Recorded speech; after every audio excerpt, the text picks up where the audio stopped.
And Koslix, the other day, posted a stupid Thea clip where he... Welcome to the Gravity Cancel Podcast. Welcome to episode 36 of the Gravity Cancel Podcast. Yes, I am wearing the Pit Vipers again. These are now part of my personality. So when you see me walking around BCX in these bad boys, you'll know which bald motherfucker I am. All right.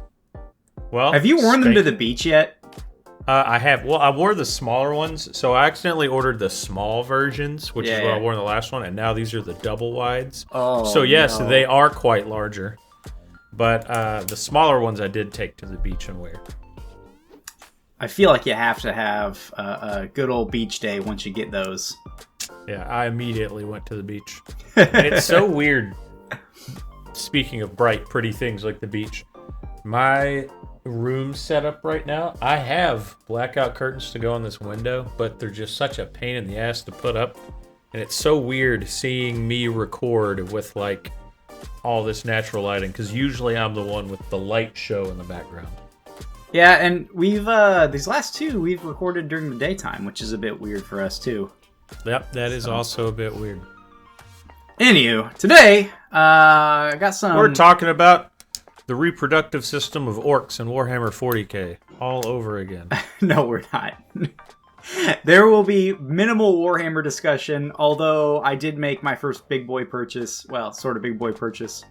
I bought a starter set for Kill Team. So wait, I thought we were supposed to come up with Warhammer hot takes for this episode. No, not Warhammer hot takes. Brawlhalla. Well, not really even hot takes. We just want to argue. So that's the topic of the podcast. Me and Rox, we're just gonna fucking argue.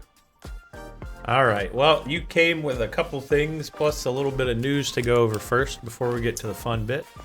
Yeah, so we're going to skip my rant because there's going to be plenty of ranting to be had in the topic of the podcast. But first, we mentioned it last podcast. It's a new ranked season, and with that comes a new ranked queue. And man, 2v2 bubble tag brings the hype. I have not been on the edge of my seat playing a ranked 2v2 a ranked queue like I have been with this mode. It's so weird to me that's the one you're clinging on to. I mean, it's good. I don't know why. It's so reminiscent of like games that I enjoy that are just like one strike kill games. And like when you're the guy that's not in the bubble and your homie's just floating away and you're like, I need your help. You gotta go save him. It's so good. It's so good. There's just like a lot of strategery to it, you know. I don't know. I highly suggest trying it out. It sucks that we're already at like 2-minute queue times, unless you're playing during prime hours. From what I saw, it seemed, the little bit that I played, it seemed almost better to just stay unarmed. Yes and no. I think so. The very first round, there's only 2 weapon spawns, because there's 2 different maps. I think there's 2 different maps. But I think they both just have 1 weapon spawn on the first go. So like if you're the guy in the back, you're grabbing the weapon. But if you're the guy in front, you got to go to war. You're going unarmed to the front lines, and you're popping some bubbles. But I highly suggest checking it out. We have not got to play it together yet, but I'm looking forward to it because I've just been queuing with randoms. And had pretty good success. I've only lost like 2 games, but it's a good time. It's a really good time. So how you enjoying the Synthwave Battle Pass Part 2? I'm not. I'm just not. Really? I love seeing the UI back in this design because it's aesthetically one of my favorite battle passes. Yeah, I'm glad to see the UI. They put a lot of work into it. I like the titles and stuff. The battle boots look really good. And the emotes are really good. That well-played Ember, man, that one's so good. Gosh, I remember when this thing first came out. Oh, it was so hype. Yeah, this was, like, the first Battle Pass was good, but this just nailed it. Like, it knocked it out of the park compared to the first Battle Pass, Demon Island. Mm-hmm. And I still think this is probably one of my favorite Battle Passes. Yeah, I agree. The Nyx skin, I mean, it's cool. I just don't play Nyx. or either of the weapons that come with the cool animated cosmetics. But I mean the color scheme, amazing. Weapons pretty good. The Yumiko skin is awesome. I think this one of all the battle passes has the best skins. Both the best skins and like the best color for sure. Best color for sure. Well, I don't know. The Soulfire is pretty good. Or not Soulfire. Which one's the white and green one? White and green. The one that came with that it was the third battle pass, Frozen right? Forest. Frozen Forest. Frozen Yeah. Forest. Yeah. Soulfire is also good. Really, there's not a bad battle pass color. No, they're all really good. But the synthwave goes on most skins very well. So yeah, if you didn't get to do it the first time, be sure to enjoy the battle pass. I'm kind of battle passed out, as alluded to by my rant last podcast. But I'm glad that other people get to enjoy it. Yeah, I love the way that they're doing it. You know, new Battle Pass and revisited Battle Pass for a couple reasons. One, holy shit, I waited till the last like week and a half to grind out almost every single. I was missing like what 2 or 3 Battle Pass missions, and I barely hit to 85. Actually, I want to say. No, I didn't have to spend any money. I almost did, but I didn't have to spend any money to complete it. I was also battle passed out, and then it's nice because this one comes back. I already have it completed, and I get a bunch of free shit. And then, you know, whenever the next battle pass gets here, then you know it gets here, and I'm all ready to do some grinding. So here's part of the problem with this re-release is that inevitably, in one of these future releases, they're going to introduce something new to the Battle Pass, and then we're going to have to wait till it comes back around again, or they're just going to have to like add it for the other Battle Passes. Because the Battle Passes will feel incomplete, you know? If they don't. Well, already we don't have Season 1 Battle Pass battle boots. Right, exactly. So it's like, do they just shadow drop that at some point and be like, surprise guys, here's some battle boots that go with, you know, Season 1 of the Battle Pass? I wouldn't be bad if they dropped them in the shop. Honestly, like no, you know, not the a weapons. chance. Oh, come on now. We've already paid for that. we got what we agreed when the battle pass popped. It was like, hey, this is what you get for the money. We agreed to pay that price. The fact that they're even adding old shit, like in the Season 1 one, they added the emojis or emotes or whatever.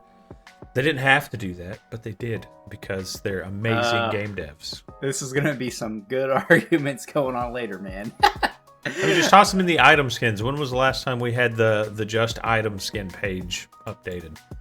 Dude, they need to update those more, but I feel like they've kind of replaced those with the viewership rewards. Yeah, we also need more chests. Yeah, I don't think it's ever going to happen. I don't know why. It's such a good. It's so good. Yeah, I love I mean, the chests.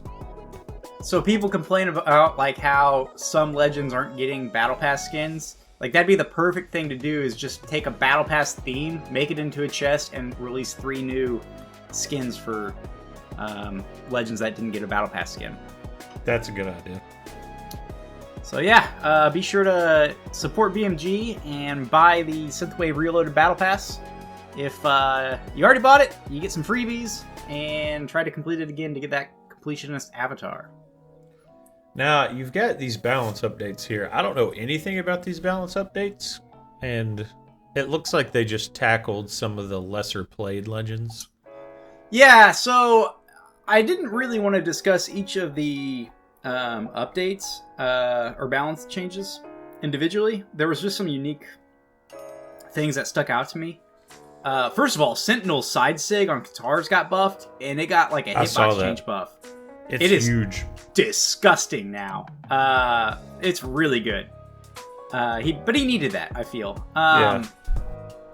And you know what he didn't need? Just wait until we get to my hot takes. Jeez. Ezio's side orb got buffed as well, which I feel was very necessary. So what was interesting to this, or with these balance changes for me, is that, 3 of them were Orb Legends? 3 of them were Hammer Legends, right? So 2 pretty underutilized weapons. Instead of making changes to the weapons, they're buffing the characters of those weapons. Which I think is a pretty unique way to not mess with the overall balance of weapons. Granted, I think Hammer needs a buff. Yeah, because if you look at them, none of the big, like, people still play Hammer, but it's none of these legends. People still play Orb, and it's, other than Reno, I see a couple of Renos here and there. It's because Blasters, man. That's Blasters. Yeah, if you see somebody, like, really playing Orb, it's either Petra, Fate, or maybe Dusk. Maybe Dusk. Yeah. Maybe. You don't see no Thors, man. Oh, you never see. Very rarely. That poor Undertaker skin, just collecting dust. It's so good. I can't believe I've bought so many Thor skins, and now that I'm starting to play Magyar a bit, they might get some use. But I've kind of dropped Orb, so starting to learn Hammer, but stop playing Orb.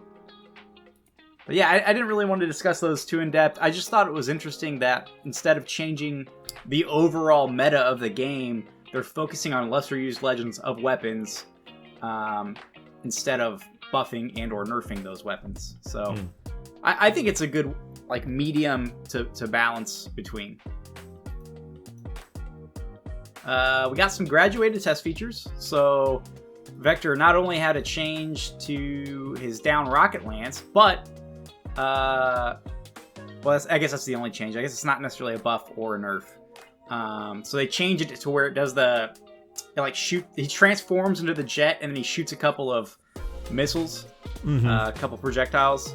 A lot of people are complaining about it when they were showing it off because it's too good or it's not good. Because it's different. I feel like Vector's signatures fulfill a very specific role. And this one just kind of doesn't. It's very vanilla for Vector signatures.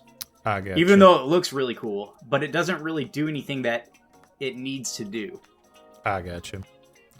Now the disarm effects, that I really like, but I feel like I'm getting disarmed more. I swear. I think it's a placebo. I think because now you're noticing it every time it happens. Whereas before you were just like, oh, I don't have a weapon. Yeah, every time I get disarmed, I'm like, fuck! And then every time that I disarm them, I'm like, yeah, fuck. It's really good because it's very intuitive. Like, it doesn't get confusing, like when you get a recovery stuff. Like, it sounds distinctly different. And I feel like it's a very good thing to have, especially now that we have a weapon that goes on your feet. And it's not very easy to see. Yeah.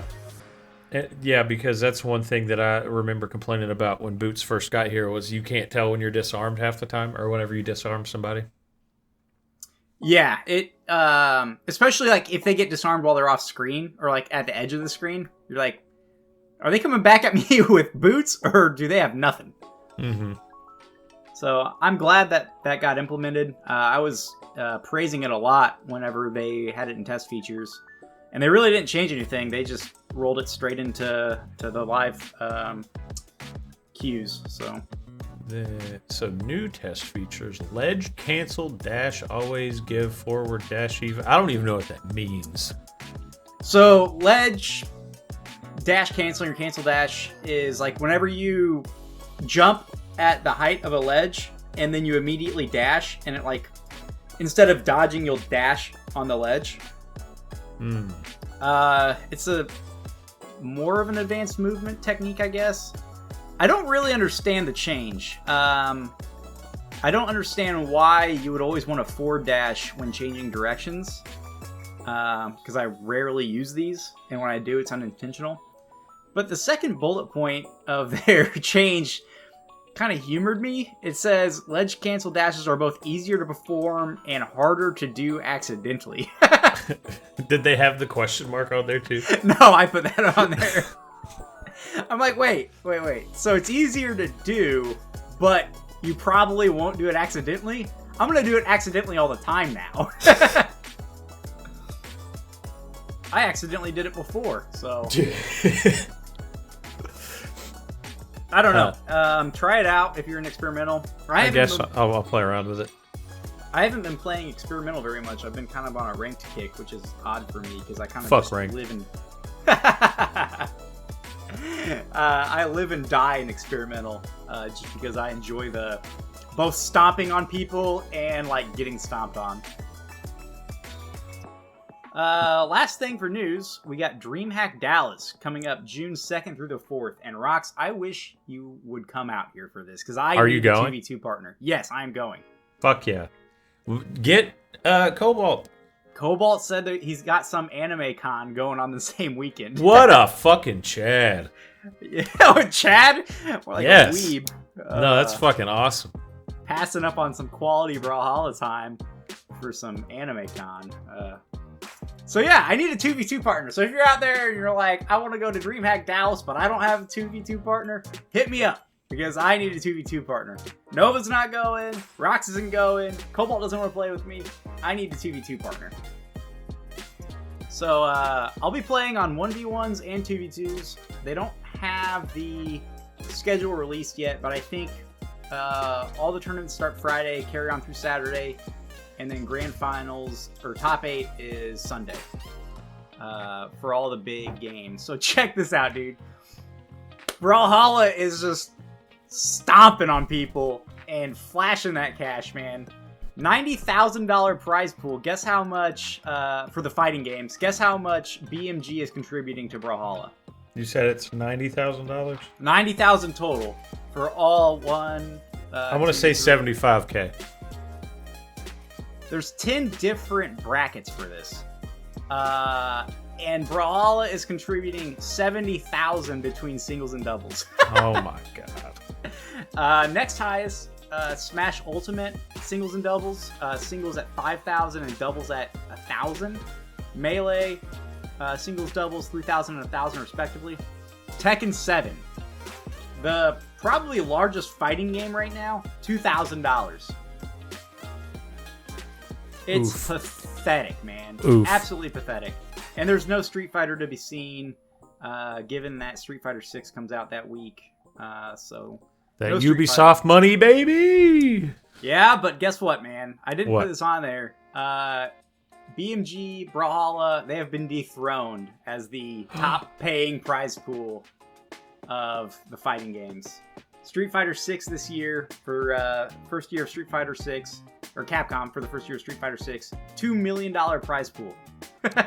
That's only going to happen this year, though. Come on now. Oh, yeah. I have a feeling one of two things will happen. Either they're just going to do this big $2 million prize pool and then it's going to be like $750,000 next year.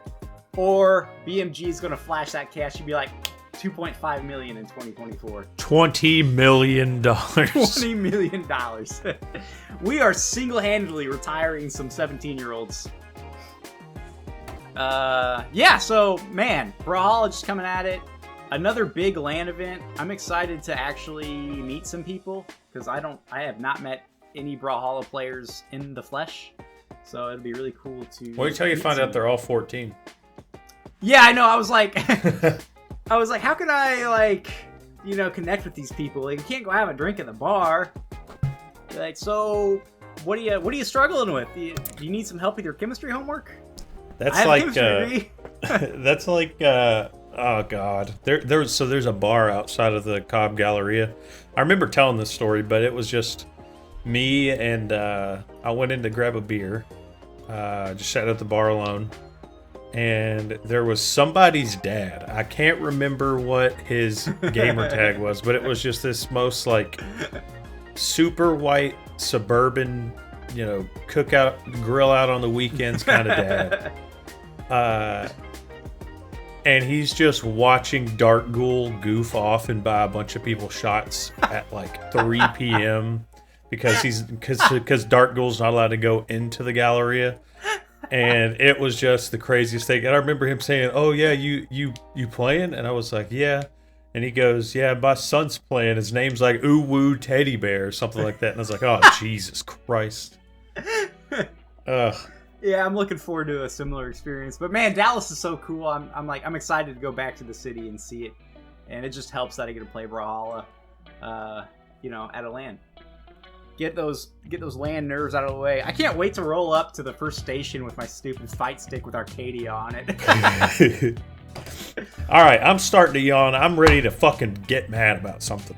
Are you ready to fucking argue? Let's fucking argue. I'm ready to fucking argue. So the topic of the podcast is let's fucking argue, and depending on how much we fucking cuss, we're gonna be bleeping it out. So do you think we'd get a cease and desist from I forgot his name. He'll know exactly what I'm talking about. The WWE guy. If we screamed, "Let's get ready to argue." No, you're thinking of Michael Buffer. And he's boxing now. Yeah. He's boxing now. Yeah, Michael Buffer. Or Bruce Buffer, his brother. Yeah. UFC guy. All right, Rox. Hit me with All right. Do you want me to come out swinging, or do you want me to just throw out a couple jabs here and there? I feel like I need you to come out swinging because if you hit me with a couple jabs, I'm not going to take you seriously later. All right. So, and this is where you guys are going to witness Spink Cakes turn into an elitist prick, and I promise you that. The way that he handles what I'm about to say. Even though everything I'm about to say about this is based in fucking fact. And this is not because I struggle against it. If anything, I struggle most against blasters and scythe. Oh, okay. Lance truly takes zero fucking skill. It takes no skill whatsoever. Look at like, so first let's look at spear and bow, right? They have, the reason that those two weapons take more skill than lance is because they have a very basic move pool. Spear more so than bow. Bow is like a better version of spear. You've got the one string. Spears is easier to get out of. Bows is harder to get out of. Bow is a little bit cheesier, but at the end of the day, you just have a bunch of like random moves that you're not really stringing together because you only really have one string, if that makes sense. Versus like gauntlets or scythe or katars. You can do all sorts of funky little strings depending on your situation. Lance takes no skill whatsoever. Look at the two of the highest played legends, Artemis and Orion. Because what do they have? The most spammable signatures. So if you're just a fucking noob and you suck dick at this game and you want to get dubs, you want to finally get to 1300 elo, what are you doing? You're playing a bullshit weapon that you can button mash and it just fucking hits everything that's 10 yards away from you, and you have the fastest, most spammable signatures. All the other Lance legends, like Ulgrim, people don't play. Why? Because, well, people play them, but like people who crutch Lance don't play them because the signatures aren't that good. Same thing, Thea, people aren't playing a lot of Thea. I mean, she's got a pretty decently high play rate right now because she's the new legend. But people who crutch Lance don't know how to play boots. And it's just, Lance is... I fucking played a match yesterday. Or the day before yesterday. So I went on a 7-win streak in ranked. And then I went on a 10-loss streak in ranked. And I wanted to punch my fucking monitor so hard. But I played this person. And they played Artemis, okay? And then they beat me. And I said, fuck you, because I was annoyed because it was one of those times where I'm just like, okay, Azoth isn't working, Bryn isn't working. Let me play something random, a legend that I'm not necessarily great with, but maybe playing something different will awaken something in me, right? So I was playing some off legend that I usually don't play, and I get beat by an Artemis. And I was like, all right, fuck you, rematch. And I play Artemis, and they switched to Mordex. Guess who won that match? You, probably. The motherfucker playing Artemis, because it takes no skill.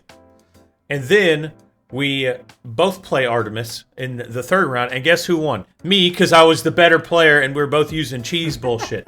People who play Lance are the same motherfuckers who camp with shotguns in Call of Duty, who shotgun rush in Destiny, who use fusion rifles in Destiny, who use Jotun in Destiny. Every game has that shit that takes no skill.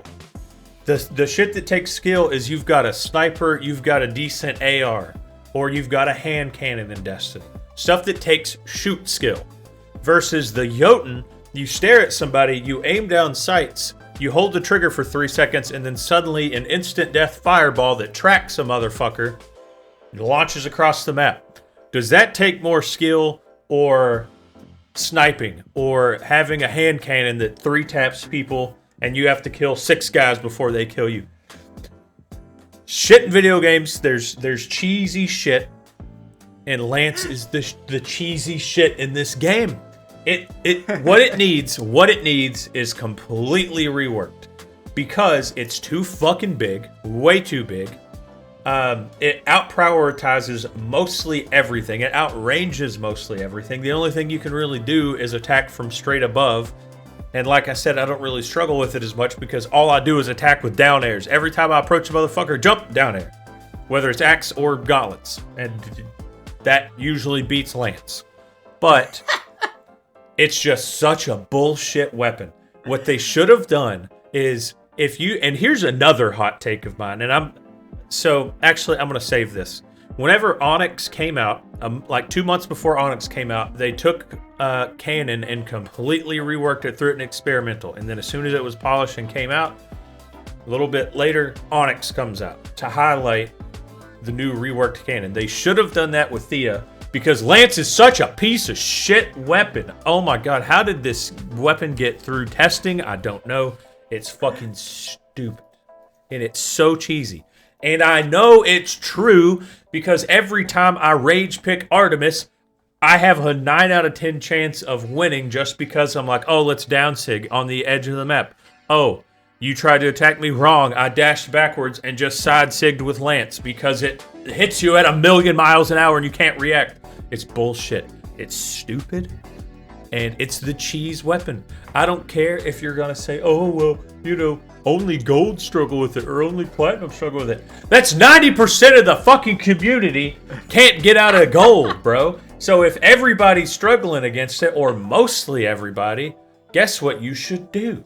If a gun is overpowered in Destiny, a new gun comes out or gets the wrong buff in the patch and it's busted, Bungie takes their fist and they bend that weapon over and they just destroy it and nerf it to the ground.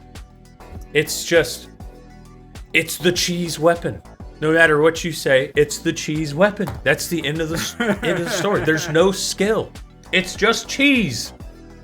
I feel like you just argued with yourself. How? I assumed your stance. You did assume my stance. And I feel that, yes, it does need a rework. No, it's not as good as people want to claim it to be. But it is a weapon that alludes to a simple game plan to win. Because it's both good on stage and it's both good off stage. And I probably would have argued with you a little bit more up until my ranked experience yesterday at mid 2000, 2050 elo. I ran into probably 6 Lance players. And I had not encountered that in Platinum in a row. And they were good. They gave me some problems. But there is a way to beat it. If it's as good as you say it is, you should be able to take it to Diamond no problem.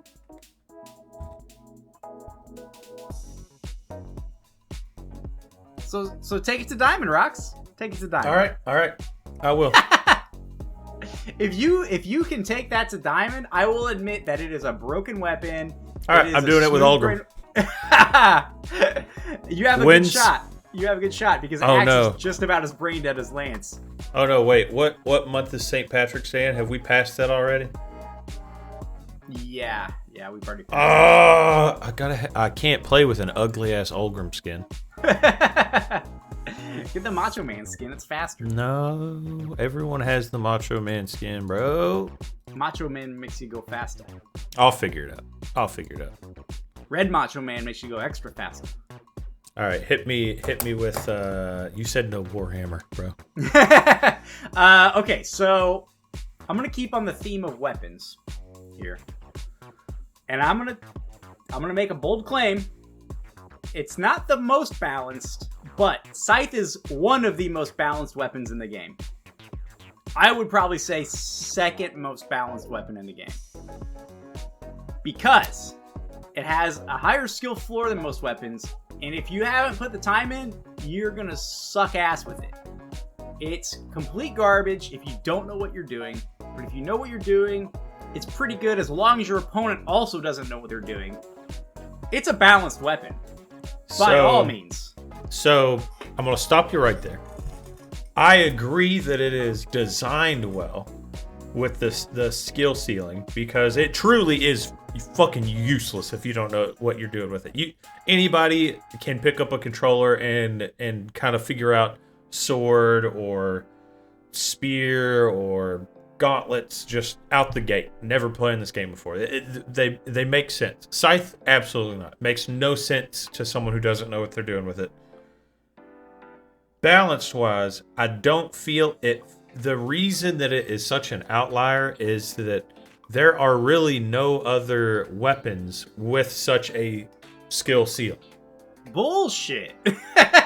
Okay, great sword. Great sword. But how rewarding is being an expert with great sword? Not that better than being. If you were a diamond, okay. So if you cloned yourself and you had diamond level Scythe player you versus diamond level greatsword you think the greatsword's winning? Yeah, I think so. All right, let's see here. Let's see. Pulling up the old Brawlmance, seeing if that's fact. BCX winners 2v2 2020. Yeah, the problem is there's no Scythe or Greatsword in 2v2. And I would say Cannon as well, as far as like skill required. Not well. Very weird skill ceiling and skill floor. So Cannon, Katars to a point, Scythe, and Greatsword are all weapons that you have to really figure out how to play. But none of them are as rewarding as Scythe. Scythe's way more rewarding. Scythe is just flashy. And, well, you can absolutely delete a stock off stage, a fresh stock off stage, if your opponent makes one wrong move. You can't do that. You can do that on stage with Greatsword. It's probably 2 dodge reads, but how do you do it with Greatsword? I mean, you can do a lot of damage, yeah, but you can't get a clean just KO and they still be in light yellow health just because they fall because they're out of jumps and stuff. You can't do that, but you can, dude. Greatsword strings look so cool whenever you get like 2 dodge reads. They do. I still don't know how the fuck you like. So you're approaching someone, right? You start hitting them with a sword, and then you dodge past them, and now you're fucking behind them and facing them, and then attacking again with a new string. Yeah, it's I don't know how to do that cool, shit. Man. Did you figure anything out for BCX 2v2s? No, I felt like I was slowing down the roll we had going because I was focusing on the Google, but ain't nobody winning shit with Greatsword. When was the last time you saw, when you think Sandstorm, what Sandstorm pulling out to fucking win a 1v1? Oh, it's Scythe. Yeah, but he hasn't done that in a while, has he? He literally did it against Impala in Springs, bro. I watched it live, bro. He didn't win, though. No, he didn't. If he was playing Greatsword, he would have. So I won that argument. On to the next one. Which one do I want to hit you with? Okay, here's a good one. Other than Arcadia, every new legend has been ass since Onyx. And before Onyx? Since Onyx.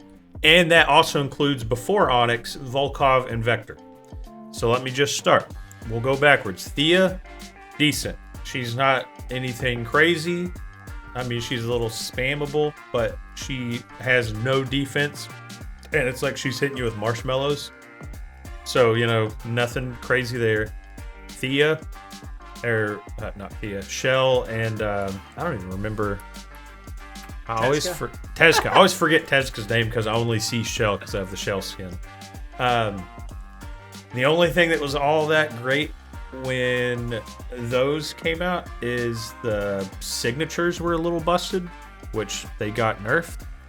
Ezio, ass out the gate. Arcadia, chef's kiss. Mugen, ass straight out the gate. Awful signatures. They have like one good signature in the entire kit. Reno is okay, but the only time you run into a good Reno player, they're freaks. Like you or Mio. Like, that's just the legend you've chosen, and that is the hill you're dying on, and you get good with that legend. But most of the time when you see a Reno player, it's like a 12-year-old, and you're stomping them into the ground. Magyar is so ass. Holy shit. The only good thing, the signatures are wonky as hell. He's slower than Moses. The only good thing is he's got a shitload of defense. But still, ass. I don't even want to look up his play rate because I don't want to upset you. But it's probably low as hell. Mako, poor baby Mako.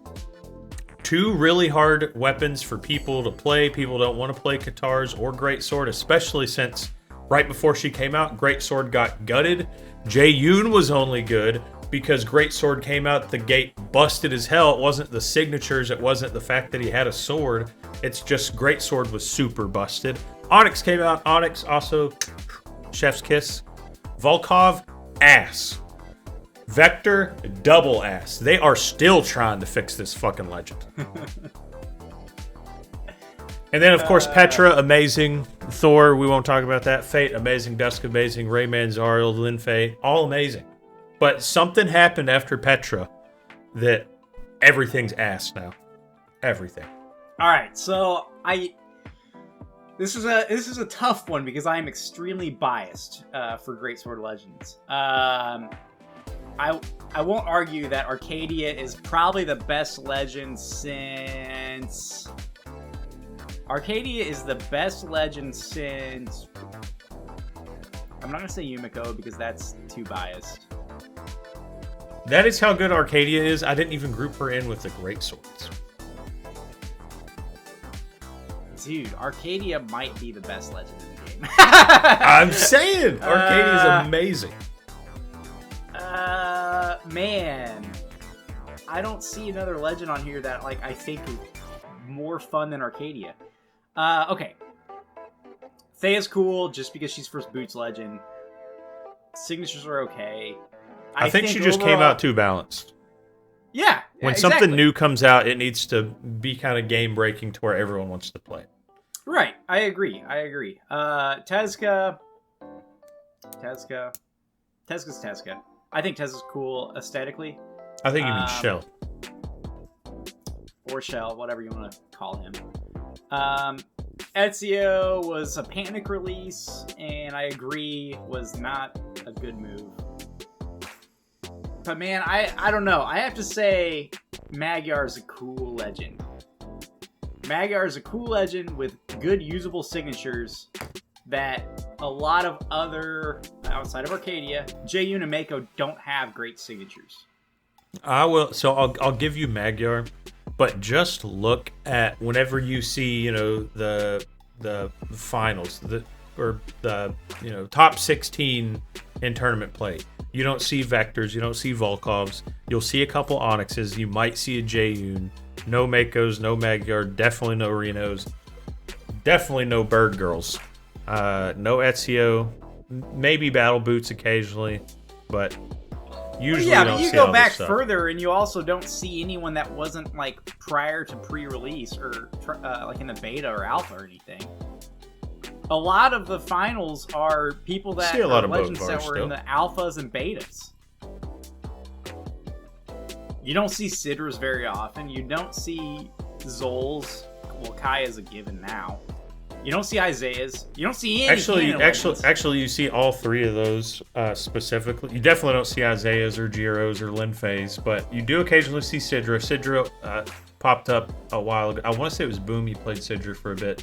There's somebody who plays Zol, who plays the the Steven Universe skin. I can't remember the name of the player, but it was like the one Zolt player, and then of course Kaya's all over the place. But you don't see Yumiko's, you don't see Azoth's, even though he's best boy.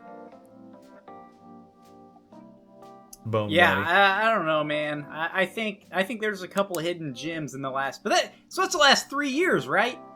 Going back to Onyx, that was 2020. So you're saying we've only had 3 good legends in 3 years? Well, you're saying we've had 1 good legend in 4 years. Yeah. Well, no, Onyx came out in 2020. 20. Okay, so 3 years. But Yeah, prior 2 to good that, legends. you got Petra. So you're saying, Arcadia, Onyx, and Petra in 4 years. Those are the only good legends that came out in the last 4 years? Yeah. Hard pass, man. Bro, you can't... Bro! Come on now. You can't admit... Okay, sorry. I am so sorry I upset you with Magyar. But look at the rest of the legends, bro. They're all ass. Volkov. Is Volkov good? No. Exactly. You had to I would agree with hesitate. that. Vector. Is Vector good? No, absolutely not. Is Jaeyoon good? Yes, Jaeyoon is my. good. Is Mako good? Eh. Is Reno that good? Are we talking like... What about Hugin? Are we Hugin. talking Hugin good? overall design or like a quality legend? Quality legend. Like meta legend? Meta. Yeah, none of these are because they don't have meta weapon combinations.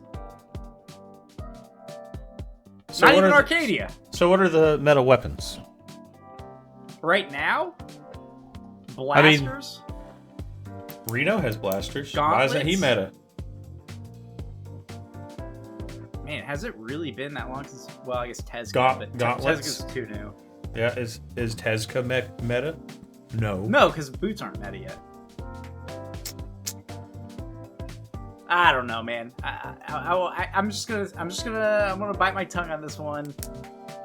They're not good, but they're good in the sense that I like them. Okay. Hit me with your next one. All right. We'll go back to a little side conversation that started to happen with my last one. A true zero to death has to be a continuous string. You can't reset to neutral. You can't have a 30-second zero to death. You've got to do it in one string. You got one shot. They dodge out of it. You go back to the stage. You're done. It's not a zero to death. What do you call it when you just beat someone's head in over the course of 30 seconds and they do no damage to you? It's a perfect stock. Oh, That's okay. it. Okay, I agree with that completely. And what really irks me about this is it only the semantics of this only happen because BMG developers and commentators and casters on it don't call it what it is. They always call it a zero to death if they do 0 damage. It's so stupid. So, with the way that you were describing it, let's say I have gauntlets. Yeah. And I just start a good string, take them to the edge of the map, end it with a ground pound. They're low. I toss my gauntlets up in the air and then unarmed ground pound them on the head while they're trying to get back to stage. Bonk them on the head, jump back up, don't grab the gauntlets. Gauntlets come down, crash on their head, and that kills them. Is that a zero to death? That's a 0 to death. Okay, so you made it sound like the second that I'm like charging up my gauntlets to throw them up in the air, like No. If there's a reset to neutral where, so we'll talk about it in terms of turns.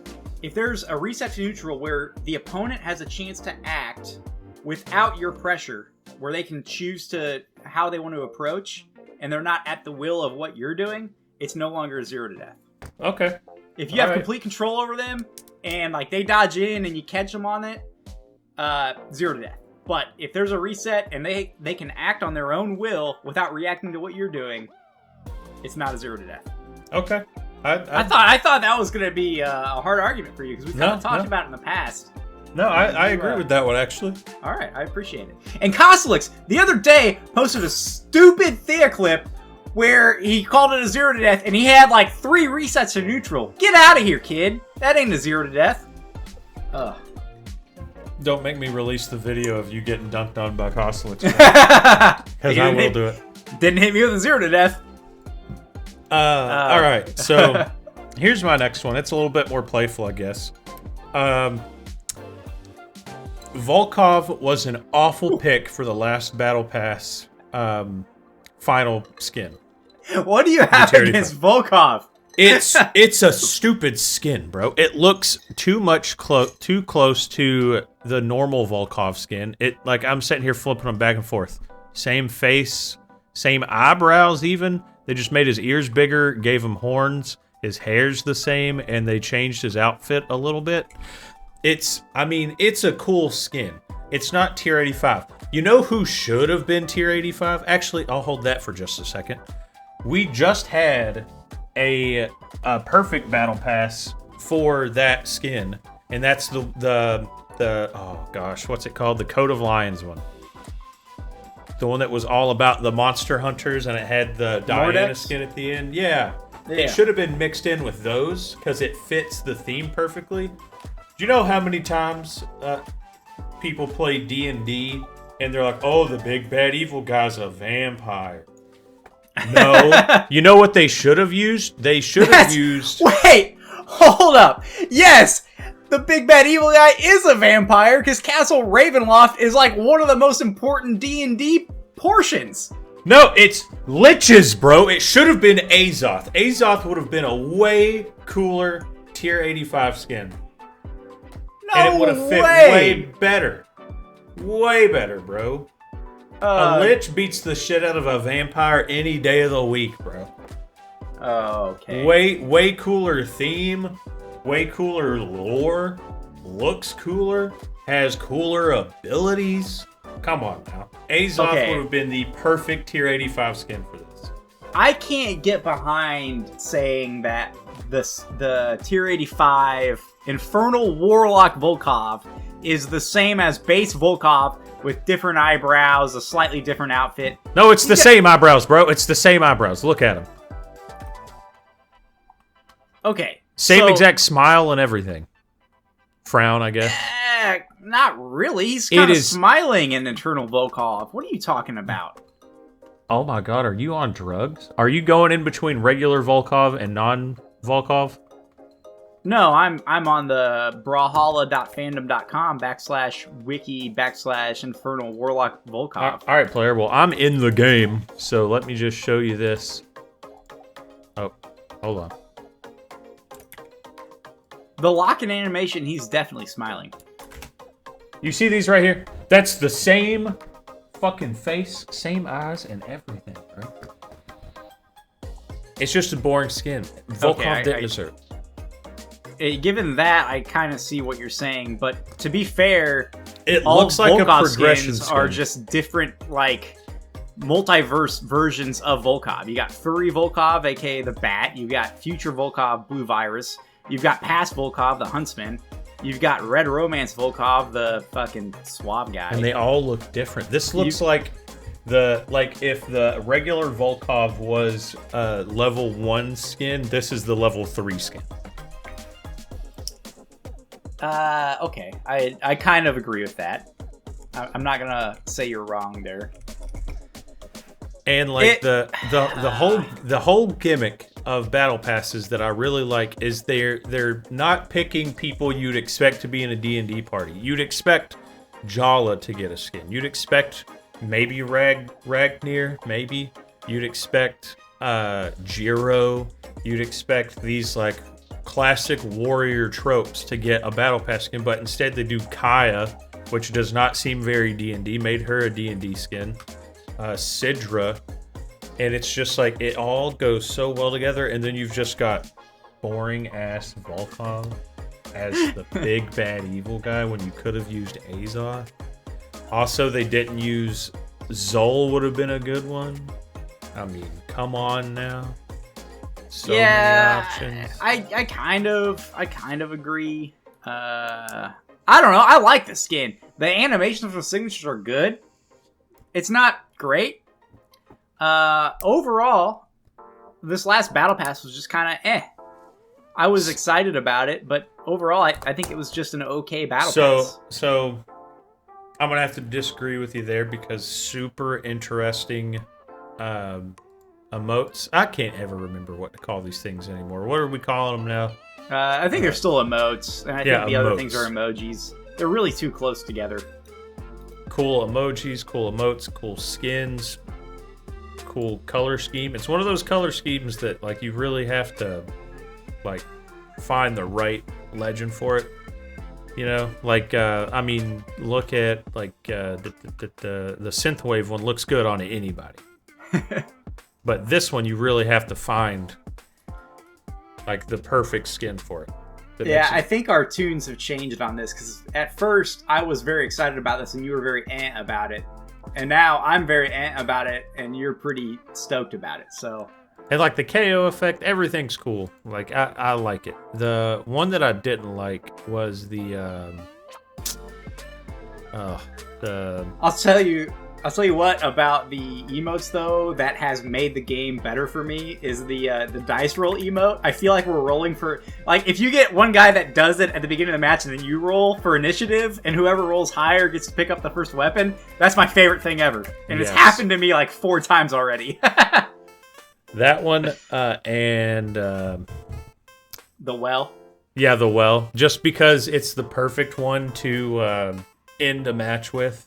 You're just gravity cancel, flipping a coin, and you get the little ding. All right, is it my turn? Yes. I think we each got time for one more. How many more do you have? 3 more, but I can just rapid fire some of these. They're pretty simple. All right, well, I have 2 more technically, but one I don't really care about. So I'm going to hit the one that you're probably going to take issue with, and a lot of people take issue with. But Smurfs are not a problem, never have been a problem, and never will be a problem in Brawlhalla. And I don't care what you say. Yes, they are, bro. Oh my god. So many other competitive games ban that shit and blacklist accounts for smurfing because it ruins. Man. You're not gonna get better. It ruins the integrity of a ranked playlist. The reason that there's ELO is because if somebody finds themselves between 1300 ELO and 1400 ELO, for example, that is where they belong until they can beat other people that are also in the same boat as them, and you slowly climb your way up. If you are someone who, imagine you're somebody who is playing and, you know, you're never hit gold before. You're about to hit gold for the first time, or platinum. And then suddenly you're on your platinum game or your gold game for the first time ever. You're all excited. You're new to the game, and then suddenly you match a base Mordex skin with nothing on the account, and they 3-stock you, and you know they don't belong in your ELO. That's not a good feeling for anybody. The only positive that comes out of that is that the Smurf gets to stroke his dick real hard for stomping on noobs. Because he can't compete in the ELO he belongs in. Nothing positive comes from smurfing. But nothing real negative comes from it. It ruins the integrity of the ELO system. I just explained that. But here's the thing. You are so wrong about this. Here's the thing. Oh my god. Let's take this back to the early days of fighting games. There was no ELO system. Someone walked up to the cabinet, put their quarter in, and would stomp your ass into the ground. And guess what? Now they were on the cabinet, and you had to bring another quarter to fight them again. So let's take it back to that. Okay, Grandpa, listen. We're not back in the olden days. We're in the days where there is an integrity to a ranking system, and people are trying to hit their ranks. If people are trying to get better by playing people and their skill level, and they're trying to overcome those, and they do overcome them, and you know they're slowly climbing, but then they get beat by somebody who's supposed to be 400 ELO above them. Yeah, but they're not keeping them from that. They're not keeping them from getting to platinum. They're just a small roadblock in getting to platinum. But that's not a roadblock that should be there. The roadblock that should be there are the motherfuckers who have been in platinum. And they've bumped up 80 ELO points, and they're down on their luck, and they're about to get knocked out of platinum, and you're about to face that guy. Your entrance to platinum is grabbing someone who barely belongs in platinum and saying, "No, go the fuck back to gold." That is what it should be. Or they say, "Absolutely not, fucking you fall at the gates, motherfucker. This is where I belong. You stay in gold." That is what it should be. Not, "Oh, I made a free Steam account and downloaded this free game, and now I'm playing a free legend, and I'm just getting clips to post on the Reddit." to get my 0 deaths because I can't do it in my elo.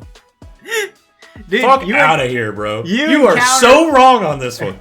You encounter Smurfs at every elo. I played probably 3 Smurfs yesterday at like 2020, 2030. My brother in Christ, if they're in Diamond, they're not Smurfs. They're just Diamond players. Oh no, they're definitely Smurfs. Oh my god. they had like 10 hours on their account. And they were all playing base skins. Bro, I didn't care at all. I didn't care about But you're still playing them silver. in Diamond. You're playing them in I Diamond. didn't care about them in gold. I didn't care about them in platinum. And guess what? I made it up to diamond. They didn't stop me. Don't let them stop you. Oh my god. It's not that they are over. It's not like every game is a Smurf. It's the fact that they just shouldn't be there. Yeah, but if you want to talk about the integrity of a rank system and an elo system, like the only way to do that, you can't do that online. Like, you just can't. There's no way possible to do it online. Now, when it comes to, like, PR rankings and, like, actual local rankings, sure. Like, because you can't fake that. There's no way to do it online. No game has done it successfully, and Brawlhalla is not going to be the first one to do it successfully. You're out of your mind. Out of your mind. Crazy. There are plenty of... Apex does it flawlessly. Apex does a hell of a job with their Predator rank. Only the top 500 in the world are Predator rank. Well, how does it? It's not by region or anything. It's just in the world. And if you're Predator rank and you get caught smurfing, both of the accounts get banned. And then if you get caught. And then same thing. But with how Destiny. do you get caught? Destiny's the system has in place parameters that say, okay, this brand new account just dropped a 30 bomb in its first game. That's a little suspicious. Let's take a closer look. And then it's going to monitor your next few matches, and whenever you're outperforming everybody else who just downloaded the game, then they say, okay, let's see, what IP address are you playing from? Oh, the same as this one?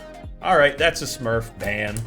Same thing, Destiny in Trials of Osiris, they have a new system where it, if you try to Smurf or try to like throw matches to drop your, they have more of like a hidden elo system that you don't know what your elo is, but it matches based on that.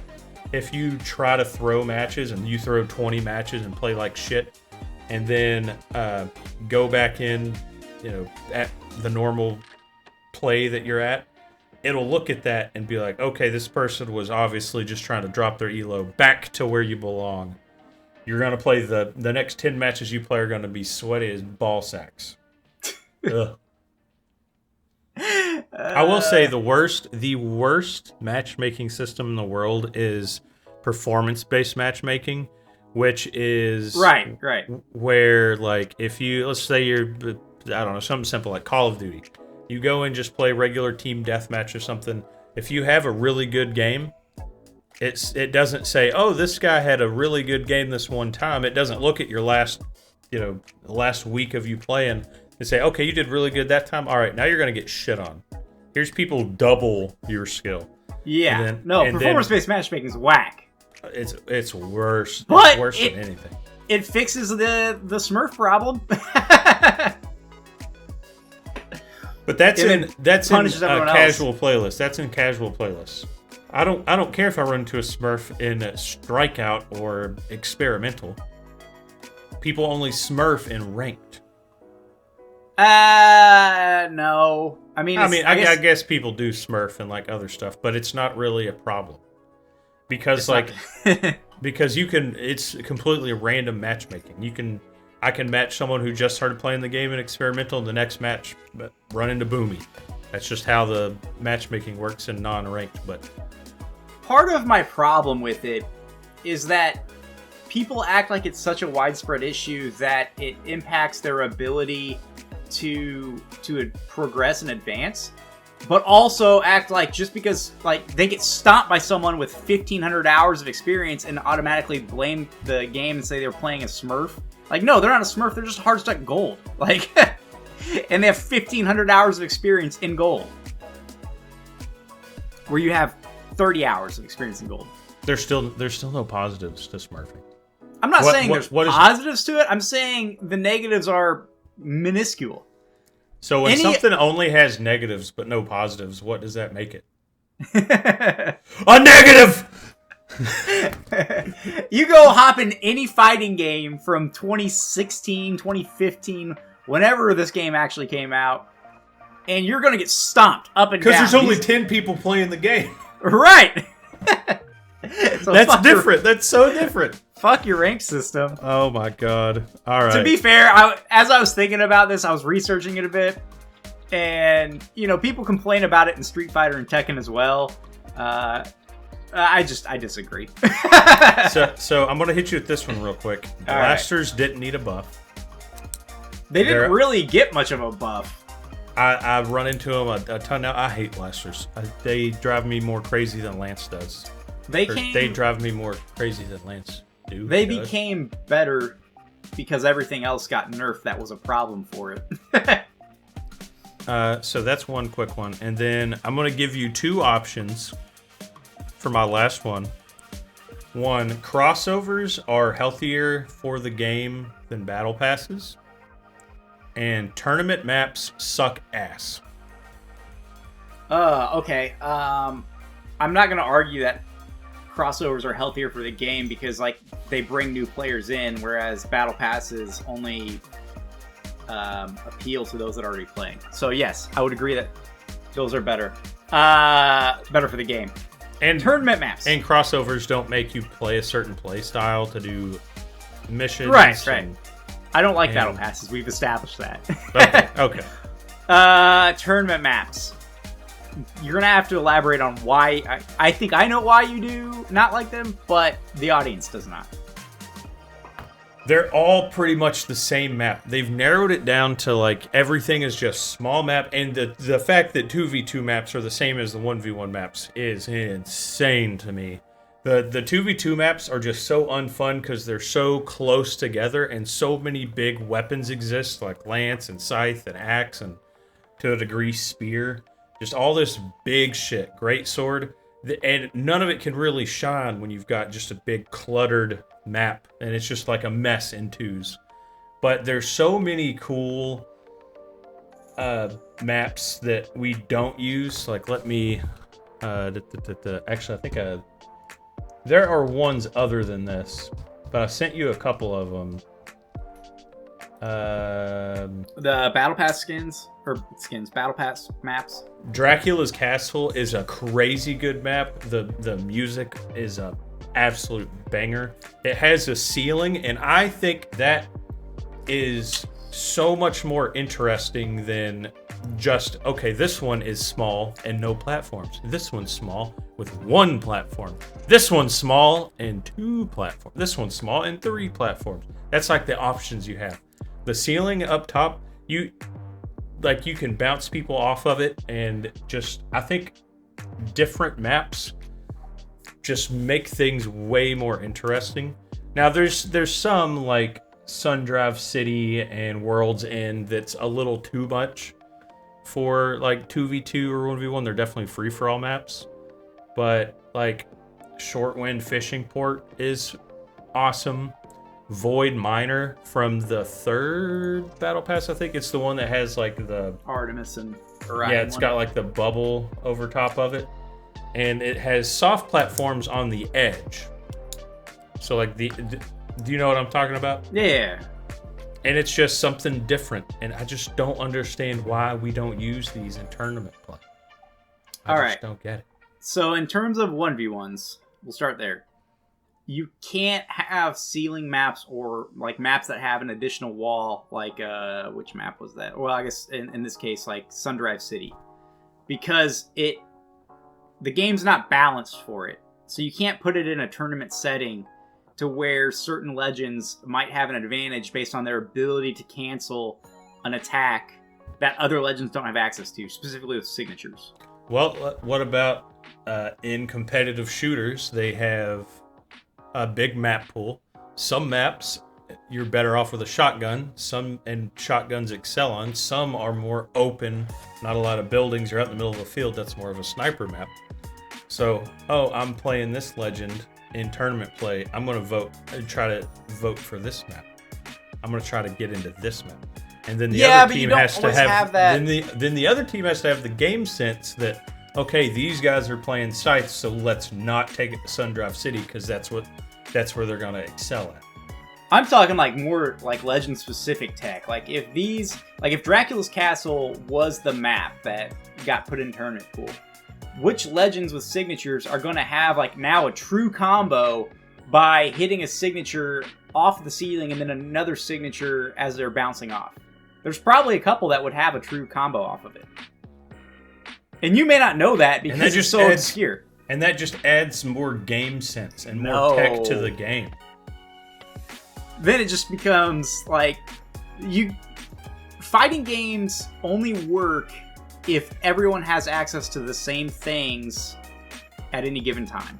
As far as like using the map. That's why a traditional fighter only has 2 corners and there's not other obstacles in the map. But I'm just trying to think of a way to, like... There's a reason that if you've got a Nyx player playing a Zol player, they both have access to 2 things that the other player doesn't have access to. In terms of signatures, yes, but whenever you introduce another wall or like barrier, that can introduce more true combos.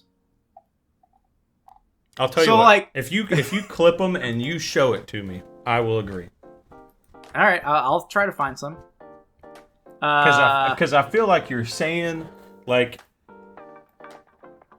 this is the bad thing, but you can't tell me one of the bad things. No, it's definitely a bad thing. I don't. Because how come I don't see any crazy clips on people who play experimental or strikeout or something? Oh, dude, you see some crazy ones on what's that Fangwild one with the ceiling? Is it Fangwild? Yeah. I know which one you're talking about.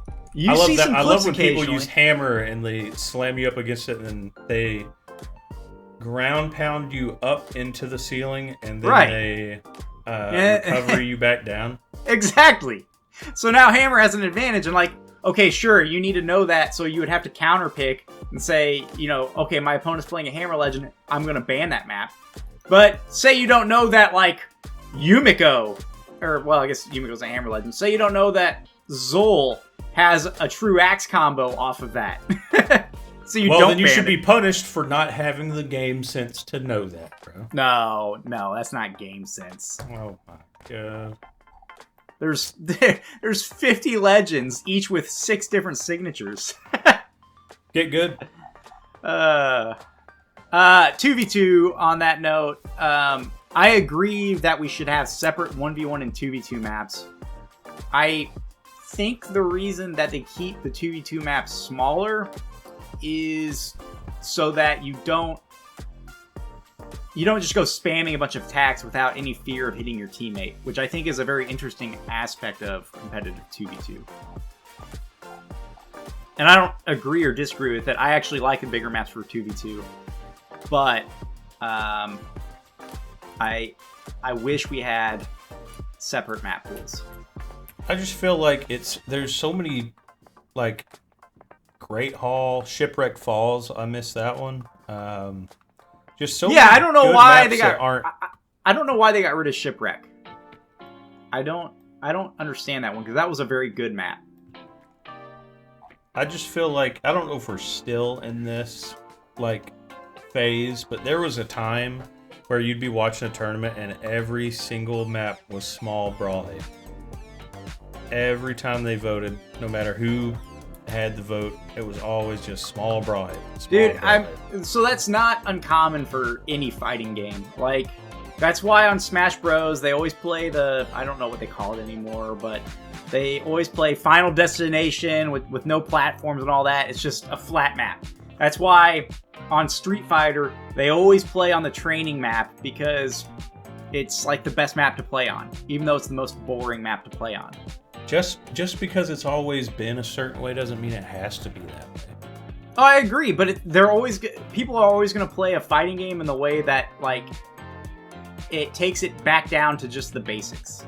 I feel like they just vote small brawl because there's really not a difference in all the map options. I mean, Demon Island's a little different. If Demon Island's even in the map pool anymore. Yeah, Demon Island is. Anyways, I think that does it for our... Oh my god, my throat hurts, bro. You yelled a lot. Ugh. We'll have to do another one of these sometime because... I was trying to make it fun. That was like... I just hurt myself. 40 minutes worth of us just... Well, mostly you yelling, me laughing, but... A lot of fun to be had, so be sure to check out last episode, enjoy this episode, be on the lookout for some D-Lights, hopefully shortly, and Roxy, you gotta lock down a guest. We gotta record an episode for our second anniversary. Listen, bro, I clipped photo. I clipped him. I clipped the man live on stream. He said sometime, he didn't say by May 22nd. All right. So we gotta get one locked in. I'll get it figured out. Don't you worry. Anyways, thanks for tuning in to episode 36 of the Gravity Cancel podcast. We'll catch you next time. No peace? Peace? Peace! Peace. I wasn't on screen. Peace.